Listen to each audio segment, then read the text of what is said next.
Hi guys, I'm Harris with WDI and today I'm gonna use this cleanser for my face.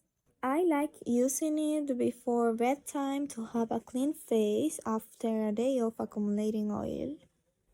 It's good to use it in the morning too, kickstarting the day with a super fresh face. I sometimes do it that way. A little goes a long way for the entire face as it laters up quickly. I love using it and spending a few minutes massaging my face with my fingers. It helps me relax before sleeping.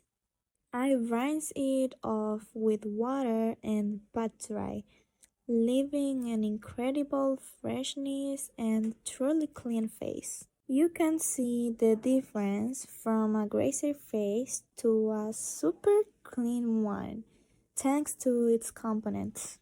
And this is my point of view.